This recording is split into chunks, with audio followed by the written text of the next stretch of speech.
मैं दीपक शर्मा, आपके अपने YouTube चैनल दीपक साइंस क्लासेस में आपका स्वागत है। बच्चों कैसे हो? आशा करता हूं कि आप सभी अच्छे होंगे, मस्त होंगे, स्वस्थ होंगे, घर पर होंगे और अपनी तैयारी लगातार कर रहे होंगे। तो बच्चों इससे पहले वाली क्लास के अंदर हमने बात की थी श्रवण पत्तर विद्युतदर्शी के बारे में कि श्रवण पत्तर विद्युतदर्शी क्या होता है।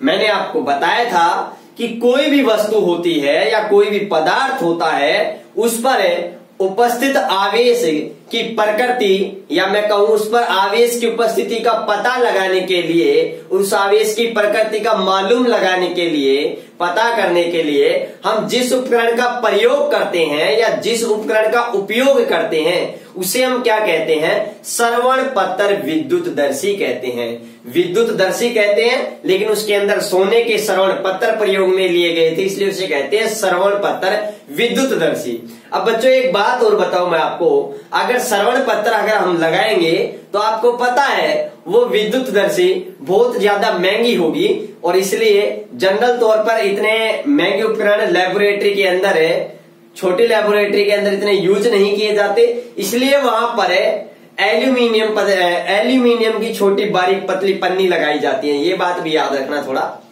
और बच्चों आज हम इस क्लास के अंदर बात करेंगे छोटे छोटे 2-3 टॉपिकों के बारे में जो हमारे आगे बहुत काम में आएंगे। हम बात करेंगे चालक क्या होते हैं, इनमें विद्युत धारा का प्रवाह कैसे होता है, क्या एग्जाम्पल होते हैं, कुचालक या मैं कहूं विद्युत रोधी पदार्थ किसे कहते हैं, इनमें विद्युत धारा का प्रवाह होता है या नहीं होता, इनके एग्जाम्पल क्या है, और एक छोटा सा टॉपिक और है भू संपर्कन, उसके बारे में हम पढ़ेंगे।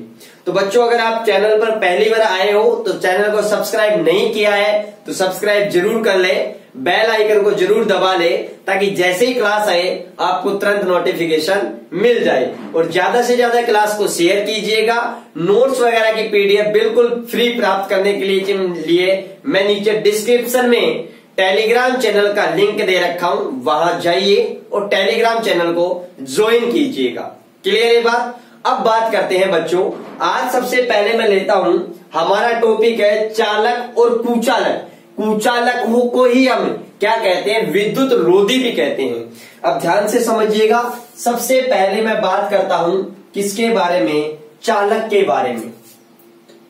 किसके बारे में बात करता हूं मैं? चालक के बारे में बात करता हूं। ध्यान से समझिएगा। चालक के बारे में। चालक हम किसे कहते हैं? चालक हम किसे कहते हैं? ऐसे पदार्थ जिनमें विद्युत धारा या आवेश का प्रवाह आसानी से हो जाता है उन्हें हम क्या कहते हैं बच्चों? चालक कहते हैं। तो याद रखिएगा चालक हम किसे कहते हैं तो क्या परिभाषा देंगे हम? ऐसे पदार्थ जिनमें विद्युत धारा या आवेश का प्रवाह, विद्युत धारा या आवेश का प्रवाह आसानी से हो जाता है, आसानी से हो जाता है, उन्हें क्या कहते हैं? चालक कहते हैं, कंडक्टर कहते हैं, उन्हें चालक कहते हैं। और याद रखिएगा बच्चों, जो चालकों के अंदर जो विद्युत धारा का जो प्रवाह होता है वो किसके कारण होता है बच्चों? किसके कारण होता है? मुक्त इलेक्ट्रॉनों के कारण होता है। याद रखिएगा चालकों में विद्युत धारा का प्रवाह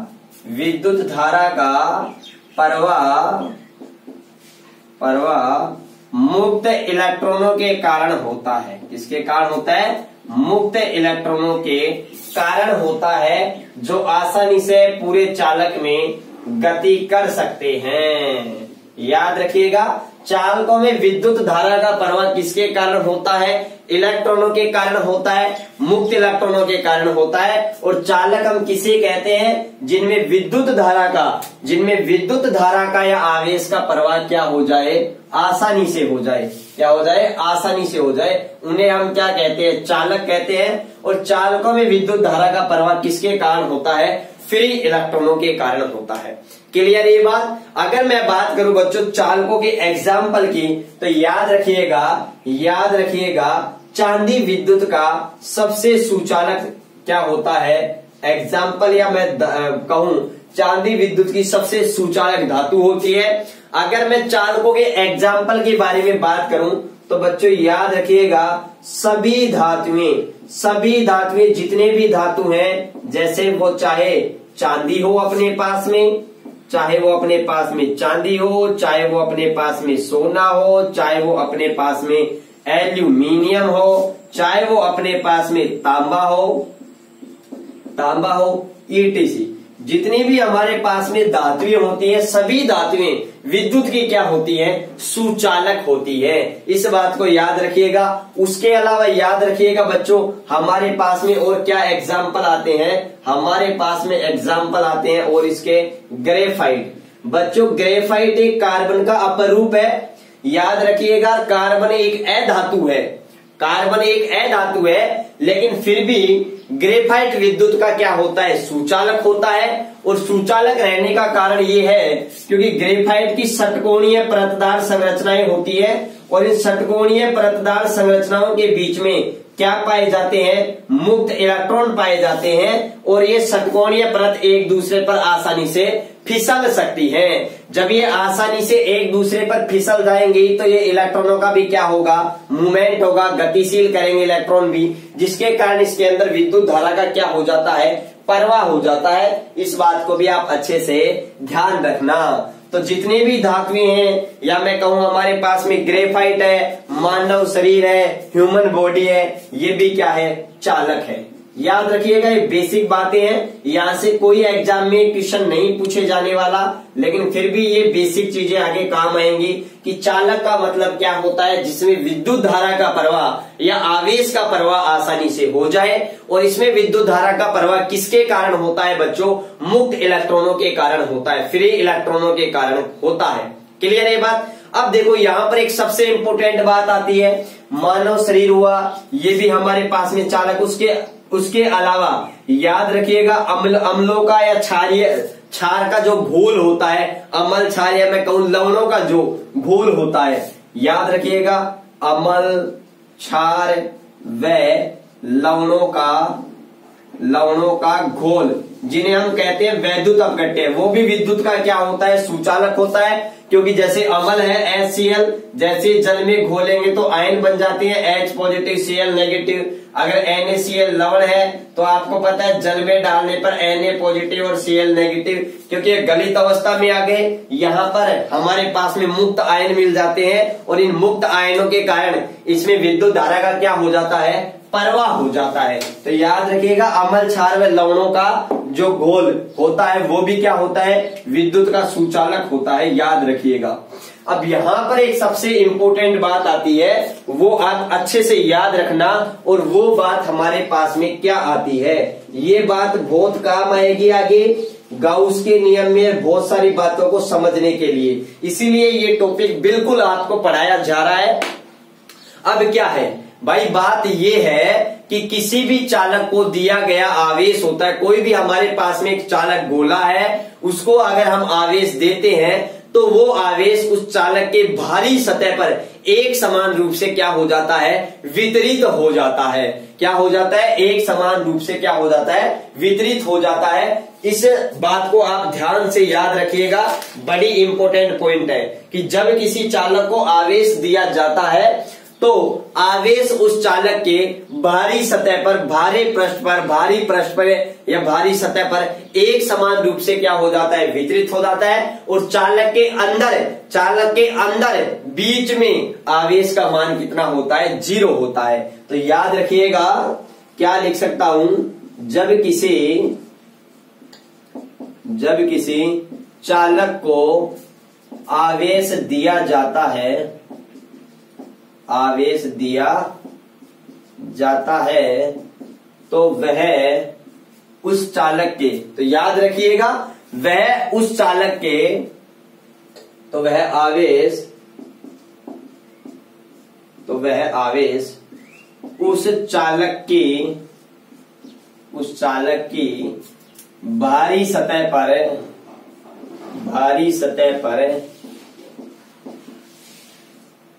एक समान रूप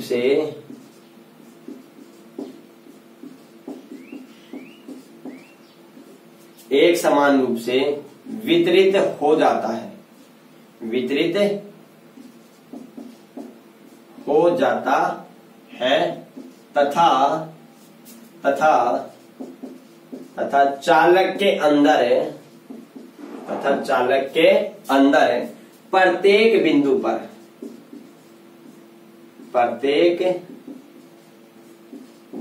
पर आवेश का मान शून्य होता है। बड़ा इंपोर्टेंट पॉइंट है, बड़ा काम का पॉइंट है, याद रखिएगा। ये बात तो आप पहले से भी जानते थे, अच्छी तरीके से पहले से भी जानते थे इन बातों को तो, लेकिन यहां पर इंपोर्टेंट बात ये है कि जब किसी चालक को आवेश दिया जाता है तो वह आवेश उस चालक की भारी सतह पर एक समान रूप से वितरित हो जाता है तथा चालक के अंदर प्रत्येक बिंदु पर आवेश का मान क्या होता है, शून्य होता है। ये बड़ी इंपॉर्टेंट बात है। अगर मेरे पास में ये कोई क्या है, चालक है, गोला है, ठीक है, और अगर मैं इसको कोई आवेश दे रहा हूं, अगर मैं कोई आवेश दे रहा हूं, ध्यान से समझिएगा, अगर मैं इस छड़ के माध्यम से इस चालक गोले को स्पर्श करा करके, यहां पर इस पर पॉजिटिव चार्ज है, तो मैं अगर इसको ये पॉजिटिव चार्ज दूंगा तो ध्यान से समझिएगा, यहां पर मेरे पास में एक धनावेशी छड़ है, जैसे मैं इसको स्पर्श कराऊंगा तो ये आवेश है ना, वो इस छड़ पर एक समान रूप से क्या हो जाएगा, वितरित हो जाएगा। जबकि इस गोले पर एक समान, गोले के भारी सतह पर एक समान रूप से वितरित हो जाएगा तथा गोले के अंदर प्रत्येक बिंदु पर दिया गया आवेश कितना होगा, 0 होगा। मतलब अगर हम, याद रखिएगा, अगर हम किसी चालक गोले को, जब किसी चालक गोले को, याद रखिएगा, यहां पर मैं और लिख देता हूं अच्छी तरीके से, चालक गोले को, ठीक है, आवेश देते हैं तो वो आवेश उस चालक गोले के संपूर्ण भारी सतह पर एक समान रूप से वितरित हो जाता है और चालक गोले के अंदर प्रत्येक बिंदु पर चाहे ये बिंदु हो, चाहे ये बिंदु हो, चाहे ये बिंदु हो, ये बिंदु हो, यहां प्रत्येक बिंदु पर आवेश का मान क्या होगा, 0 होगा। इस बात को ध्यान से समझिएगा। क्लियर है बात, क्लियर है ना? तो यहां तक आप ये बात अच्छे से याद रखिएगा, इंपोर्टेंट पॉइंट है। चलो आप इसका स्क्रीनशॉट लीजिएगा, फिर अपन आगे बात करते हैं। उसके बाद में हम बात करते हैं बच्चों, यहां पर लेते हैं विद्युत रोधी। दूसरी बात हमारे पास में कौन सा पदार्थ आता है, विद्युत रोधी पदार्थ आता है, उसके बारे में बात करते हैं। अब ध्यान से समझिएगा, विद्युत रोधी पदार्थ हम किसे कहते हैं, ऐसे पदार्थ जिनमें विद्युत धारा का प्रवाह या आवेश का प्रवाह आसानी से नहीं होता है।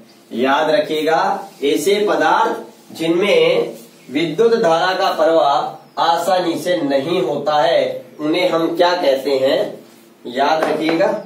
दूसरा पॉइंट है हमारा, वो क्या है, दूसरा है हमारा कुचालक। और याद रखिएगा, कुचालक को हम क्या कहते हैं, विद्युत रोधी।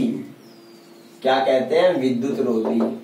तो इस बात को ध्यान रखिएगा, विद्युत रोधी पदार्थ किसे कहते हैं, ऐसे पदार्थ जिनमें विद्युत धारा या आवेश का प्रवाह आसानी से नहीं होता है, आसानी से नहीं होता है, उसे क्या कहते हैं बच्चों, उसे कुचालक या विद्युत रोधी, और या उन्हीं को ही हम क्या कहते हैं, परावैद्युत पदार्थ भी कहते हैं। क्या कहते हैं, परावैद्युत, डाई इलेक्ट्रिक सबस्टेंस, परावैद्युत पदार्थ कहते हैं। क्यों इनमें विद्युत धारा का प्रवाह क्यों नहीं होता है? क्योंकि इनके अंदर जो इलेक्ट्रॉन होते हैं वो मजबूत आकर्षण बंध से बंधे होते हैं, वो आसानी से उनका मूवमेंट नहीं हो सकता। या मैं कहूं इनमें, या मैं ये भी कह सकता हूं इनमें मुक्त इलेक्ट्रॉनों की संख्या नगण्य होती है, बहुत कम होती है। इनमें मुक्त इलेक्ट्रॉनों की संख्या, इलेक्ट्रॉनों की संख्या नगण्य होती है। ये बात याद रखिएगा, नगण्य होती है, न के बराबर होती है, इस बात को याद रखिएगा।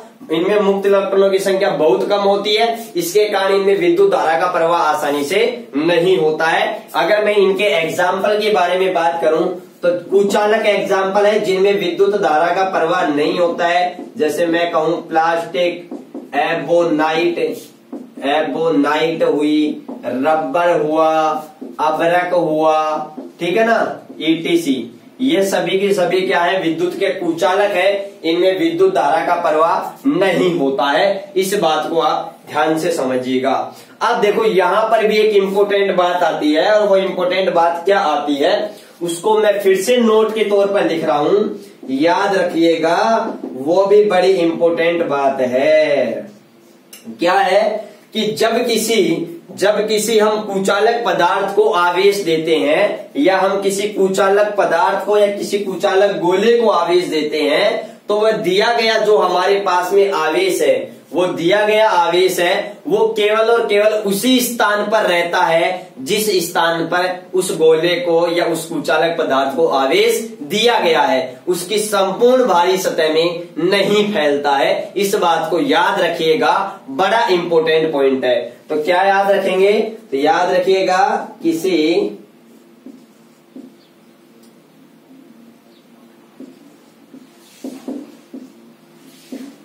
कुचालक पदार्थ को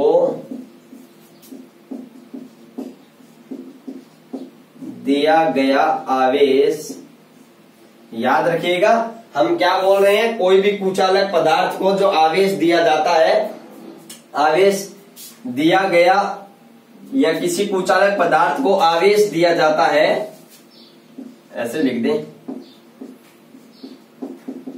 आवेश दिया जाता है, तो यह केवल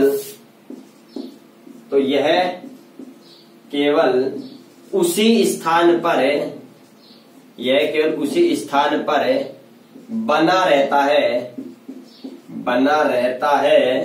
जिस स्थान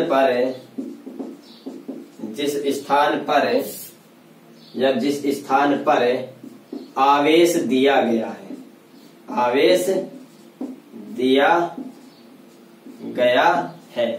यह आवेश संपूर्ण कुचालक में नहीं फैलता है, संपूर्ण कुचालक में नहीं फैलता है।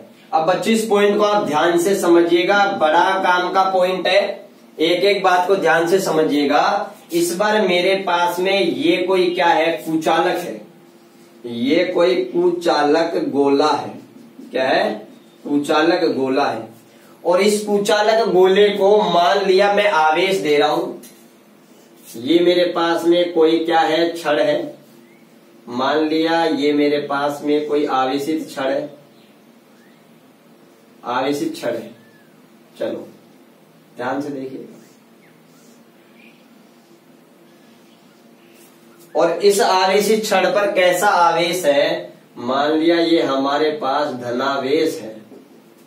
और अब ध्यान से समझिएगा, अगर ये कुचालक गोला है तो मैं इसको यहां स्पर्श करवाया गया हूं, तो यहां पर आवेश दिया गया धनावेश केवल और केवल यहां होगा, इस संपूर्ण बाहरी सतह पर भी नहीं फैलेगा और अंदर भी नहीं जाएगा। तो ध्यान से समझिएगा, इस बात को ध्यान से समझिएगा। क्या समझिएगा कि किसी कुचालक पदार्थ को आवेश दिया जाता है तो केवल उसी स्थान पर बना रहता है जिस स्थान पर आवेश दिया गया है।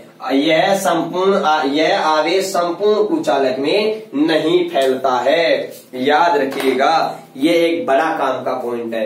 तो ये हमारे पास में क्या हो गया, कुचालक हो गया। चलो आप इसका स्क्रीनशॉट ले सकते हो, यहां तक आपको कोई दिक्कत नहीं होनी चाहिए। अब बच्चों हमारे पास में ये दो तरह के पदार्थ हो गए। इसके अलावा हमारे पास में एक तीसरा पदार्थ और होता है जिसका नाम है अर्धचालक। हालांकि इसकी चर्चा हम यहां नहीं करेंगे क्योंकि इसके लिए हमारे पास में एक चैप्टर नंबर दे रखा है, 14वां चैप्टर इलेक्ट्रॉनिक युक्तियां। अर्धचालक क्या होते हैं? वे पदार्थ होते हैं जिनकी चालकता चालकों से तो कम होती है लेकिन कुचालकों से ज्यादा होती है। बीच की चालकता होती है जिनकी चालकों से तो कम लेकिन कुचालकों से ज्यादा, उन्हें हम कहते हैं अर्धचालक। और याद रखिएगा अर्धचालक का अगर सबसे फेमस एग्जाम्पल है तो एक तो हमारे पास में होता है सिलिकॉन, एक हमारे पास में क्या होता है जर्मेनियम। ये अर्धचालकों के सबसे फेमस एग्जाम्पल है। ये दो एग्जाम्पल तो आपको याद रखने ही रखने हैं। और याद रखना अर्धचालकों का उपयोग डायोड वगैरह बनाने में, ट्रांजिस्टर वगैरह बनाने में किया जाता है और आईसी वगैरह बनाने में। आईसी का पूरा नाम है इंटीग्रेटेड सर्किट, एकीकृत परिपथ।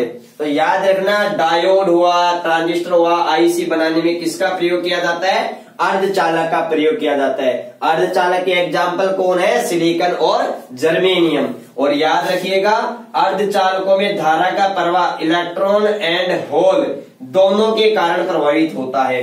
वो मैं बताऊंगा आपको कि इलेक्ट्रॉन तो जानते हो, होल क्या है? वह स्थान जहां इलेक्ट्रॉन की क्या होती है? कमी हो जाती है। जहां इलेक्ट्रॉन की कमी हो जाती है तो इस स्थान पर एक छिद्र बन जाता है, वो छिद्र पॉजिटिव चार्ज से युक्त हो जाता है और उसी को हम क्या बोलते हैं? होल बोलते हैं। तो ये बात मैंने आपको अच्छे से क्लियर कर दी।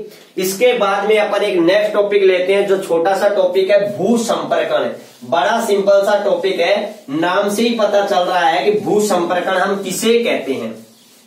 अब देखो कैसे पता चल रहा है, नाम से ही कैसे पता चल रहा है। तो बच्चों मैं आपको बता दूं भू संपर्कण का मतलब क्या है। भू यानी क्या होती है? अरे हमारी पृथ्वी होती है। अगर कोई आवेशित वस्तु है, याद रखिएगा नेक्स्ट टॉपिक हमारा कौन सा है? भू संपर्कण। जब कोई आवेशित वस्तु पृथ्वी के संपर्क में आती है, जब कोई आवेशित वस्तु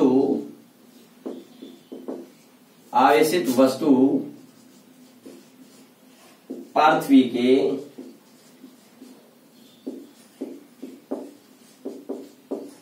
संपर्क में आती है। ध्यान से समझिएगा इस बात को, एक एक बात को अच्छे से समझिएगा कि जब हमारे पास में कोई भी एक आवेशित वस्तु है या हमारे पास में कोई भी आवेशित चालक है, जब कोई आवेशित वस्तु हुआ या आवेशित मैं कहूं चालक, आवेशित चालक पृथ्वी के संपर्क में आता है तो क्या होता है? पृथ्वी के संपर्क में आता है तो आवेश पृथ्वी में चला जाता है।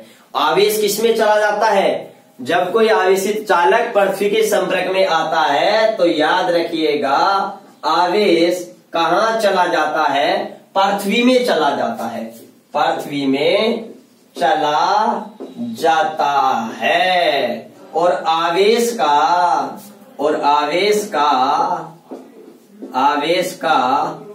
पृथ्वी में जाना ही क्या कहलाता है? भू संपर्कण कहलाता है। इस बात को याद रखिएगा, बड़ा सिंपल सा पॉइंट है। भू संपर्कण क्या होता है? भू मतलब भूमि, संपर्कण मतलब संपर्क में आना। भाई जब कोई भी आवेशित वस्तु है तो उस पर आवेश होगा। जब उस आवेशित वस्तु को अगर हम किसी चालक से या लोहे की छड़ से पृथ्वी के संपर्क में ले आए तो उस लोहे की छड़ से या उस चालक के माध्यम से उसे या तो हम डायरेक्ट उस चालक को पृथ्वी के संपर्क में ले आए या फिर हम उस चालक को पृथ्वी के संपर्क में किसी धातु की छड़ से या किसी चालक और भी कोई मेटल की रोड हो या और भी कोई चालक उसके माध्यम से अगर पृथ्वी के संपर्क में लाते हैं तो उस वस्तु पर जो आवेश था वो आवेश किसमें चला जाता है? पृथ्वी में चला जाता है। और पृथ्वी में चला आवेश का पृथ्वी में जाना ही क्या कहलाता है? भू संपर्कण कहलाता है। अब देखो ये क्यों जरूरी है, ध्यान से समझिएगा। आपने देखा देखा होगा जो घरों के अंदर जो हमारी बिजली की व्यवस्था होती है, जहां से मुख्य लाइनें निकल करके आती हैं, जहां पर हमारा मीटर वगैरह लगा होता है, तो आपने देखा होगा बिजली के अंदर 3 तार होते हैं। एक हमारे पास में होता है विद्युन्मय तार, जिसे, और दूसरा हमारा पास होता है उदासीन न्यूट्रल वायर होता है, और तीसरा एक और वायर होता है जिसे हम भू संपर्कित तार कहते हैं। और उस भू संपर्कित तार का कनेक्शन किसी मेटल से या किसी लोहे के तार से किसमें कर दिया जाता है, पृथ्वी में कर दिया जाता है, भूमि में कर दिया जाता है। वो इसलिए कर दिया जाता है अगर कोई अतिरिक्त आवेश वहां उत्पन्न हो जाता है, शॉर्ट सर्किट वगैरह होता है, तो वो भू संपर्कण तार द्वारा वो आवेश सीधा पृथ्वी में चला जाए और जान माल की कोई भी हानि नहीं हो। आपने देखा होगा जो बड़ी बड़ी इमारतें हैं ना, वहां पर भी क्या होता है, छत के ऊपर एक लोहे का पाइप वगैरह छोटा सा लगाया जाता है, उसका संपर्कण, उसका जो तार वगैरह से संपर्क भूमि में किया जाता है। अगर कोई अतिरिक्त आवेश की उत्पत्ति हो रही है तो उस बिल्डिंग को कोई नुकसान नहीं पहुंचेगा, वो आवेश सीधा किसमें चला जाएगा, पृथ्वी में चला जाएगा। और बच्चों पहले आपने देखा होगा, पहले के जमाने में लाइट जब ज्यादा तेज आ जाती थी तो हमारे टीवी वगैरह हो जाती थी, बिल्कुल फ्यूज हो जाती थी, फूक जाती थी, जल जाती थी।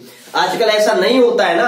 क्यों नहीं होता है? क्योंकि उस टाइम में हम बचने के लिए क्या प्रयोग करते थे, हम स्टेबलाइजर का प्रयोग करते थे और हम अर्थिंग वगैरह का भी प्रयोग करते थे। आजकल क्या हो गया बच्चों, जो टेलीविजन हुआ, रेफ्रिजरेटर हुआ, चाहे वो टीवी वगैरह हो, कंप्यूटर वगैरह हो, इनके जो आवरण है ना, भारी कवच है, उनको ही भू संपर्कित कर दिया, उनको ही क्या कर दिया, भू संपर्कित आवरण बना दिया उनसे ही। अगर टीवी वगैरह या रेफ्रिजरेटर में कोई अगर शॉर्ट सर्किट होता है तो वो जैसे उस आवरण को टच होगा, तार करंट उसके अंदर टच होगा, तो वो उस आवरण के माध्यम से किसमें चला जाएगा, भूमि में चला जाएगा। और हमें बिना कोई जान माल की हानि हुए बिना ही हम बिल्कुल फ्रिज सेफ रहेगा। ठीक है ना। तो इस बात को अच्छे से समझिएगा, बिल्कुल सिंपल से छोटे छोटे 3 पॉइंट है। यहां तक कोई डाउट हो तो नीचे कमेंट बॉक्स में आप कमेंट कीजिए और क्लास को ज्यादा से ज्यादा शेयर कीजिएगा अपने फ्रेंड सर्किल के अंदर। और भी अगर आपके कोई सुझाव हो तो वो भी कमेंट बॉक्स में दीजिएगा।